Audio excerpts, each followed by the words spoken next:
sound.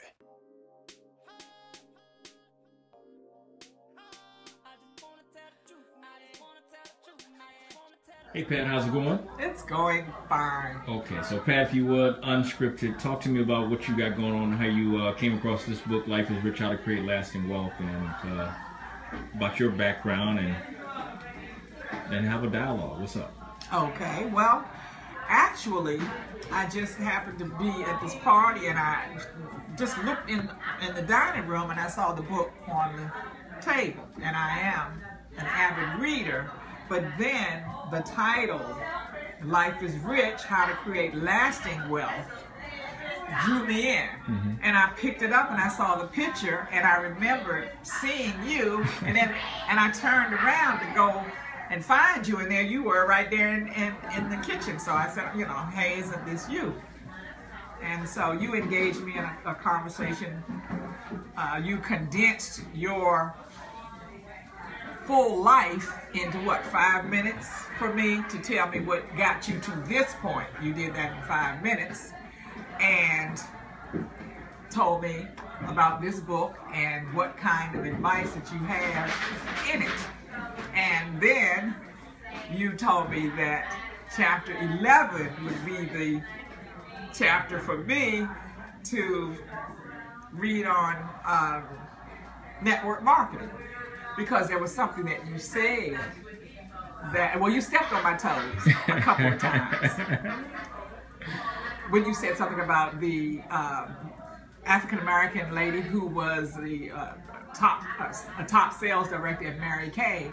And if it's been legitimate, I think I have attempted to sell so many things over the past almost 40 years. I tried Mary Kay, and I gave myself the excuse, well, it's just, it's just coming out, and it's not really for African-American women, and $40, nobody's gonna pay that much money. So, and then I had a baby, and she wasn't 6 months old, so my husband worked at night, so it was hard to get a babysitter. Most people wanted the shows at, their parties at night or on the weekends. So, wound up with large supply of Mary Kay in my house. Tried Avon, couldn't sell at work. My mother-in-law took them to her job, and she got a lot of orders for me. And then all of a sudden, I don't know, something happened. There was some issue, so the manager stopped that. And I wasn't about to go and do like other people who, put the Avon books in your mailbox, which really isn't legal. So, drop that. Then something came along selling pictures, another network marketing thing, selling pictures to hotels and banks and all, artwork. Same situation. I felt like, oh, this is too, I didn't know how to approach hotel. Where do you start? Who makes these decisions as to the, the artwork that goes in hotels? So, wound up with a bunch of pictures. Right.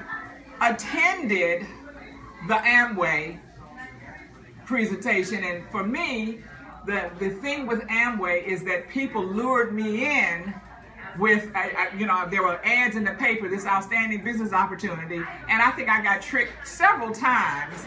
And then after I got there, and after they drew the little charts, and then it was Amway. When the communications business opened up and they lifted the monopoly, mm-hmm. the American Communications Network. Okay, ACN. Yes. So went to one of those and got caught up, and this is great. However, everybody that I approached, oh no, I trust AT&T. I don't know, I have the MCI. Mm-hmm. So, after my family wouldn't even give me a break and help a sister out, didn't get anywhere with that. So, I've known people who have been successful in network marketing, but for me, it's always been, I don't know. There are things that I believe in about certain products, but I don't know that I did a good job of selling myself. Because I think that's what it is too. You build relationships, and the interesting thing is, my strength. I'm a retired English, an English teacher. I'm a retired educator. I taught high school English for 13 years, and so you would think that I have the gift of gab, yes, and I can sit down and debate you for hours about really interesting topics and just talk about issues in society and that kind of thing. But when it comes to selling a product or a service, I like to use the excuse that I grew up in a household where my father, when the ice cream man would come and I would come in the house, Daddy, can I have some money for ice cream? You must think money grows on trees. Where did I grow? And so it did something to me that I hate to ask people for anything. And so when you said that, but there is a system to this, I'm still convinced that this works. I'm convinced that you have to plan your work and work your plan. I have read books about believing in yourself. I've read Dennis Kimbrough.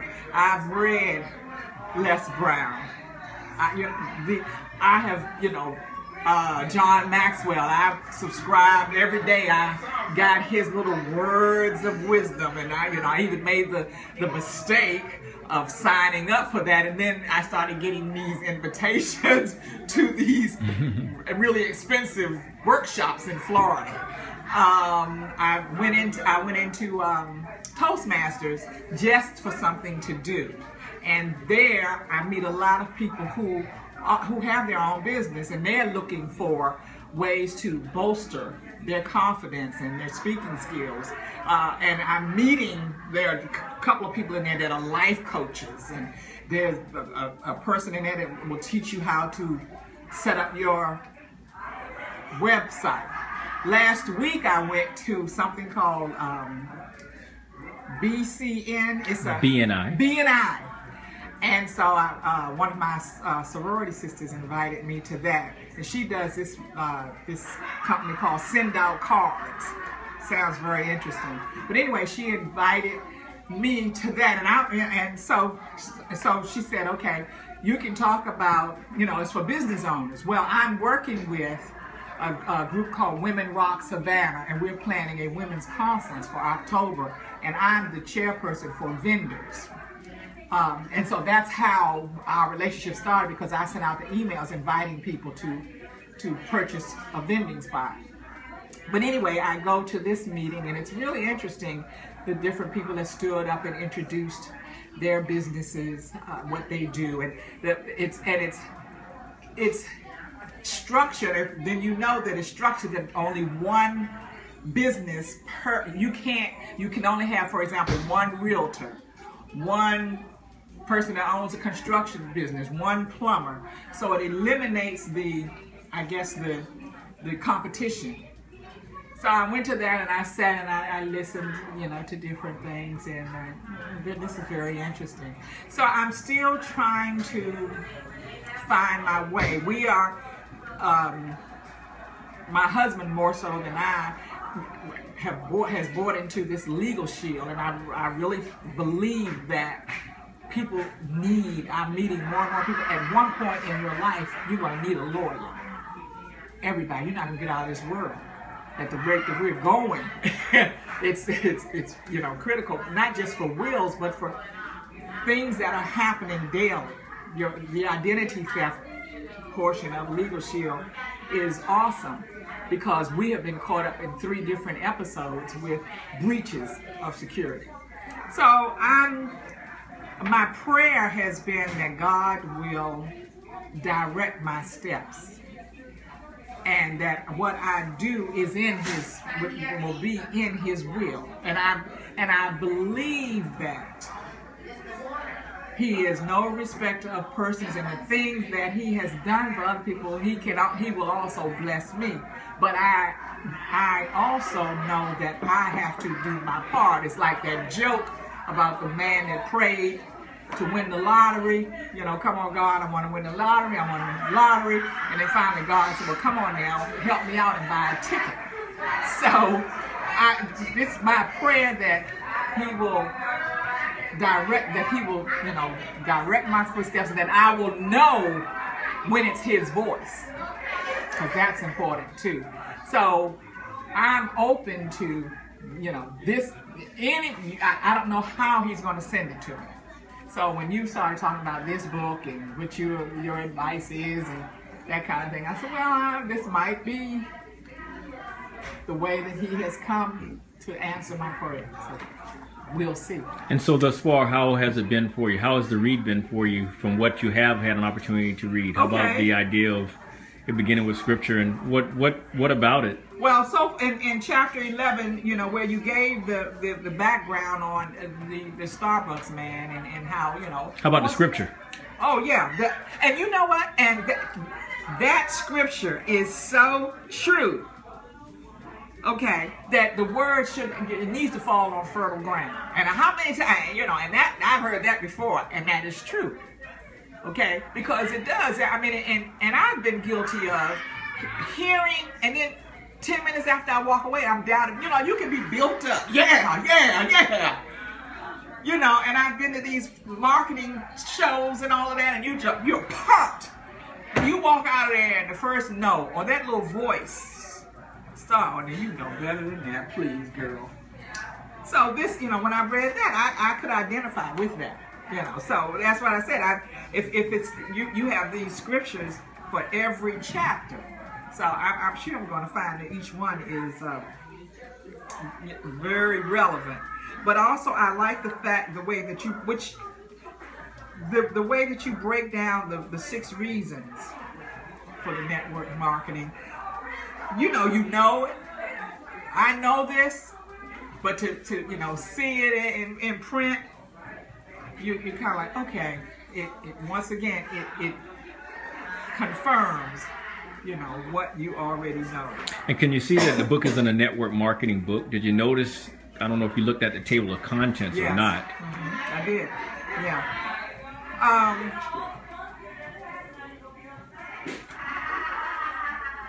I have done some of the things that I'm semi-retired only because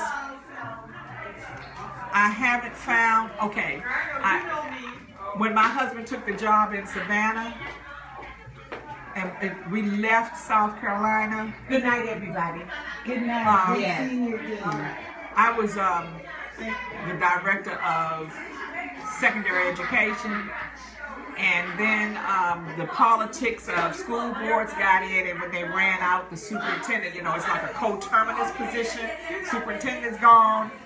You know, all of their lieutenants have to go. So then my husband took the job, and he was retired. He took the job with Dodia, and we moved to Savannah. And you would think that with all of my qualifications, boom, I would have been swooped up when I'm overqualified, number one,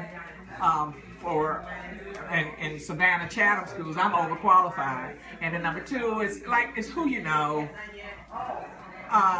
So I kind of like have been just semi-retired, doing some educational consulting and just waiting on the Lord, I guess you can say, just to you know, show me another avenue.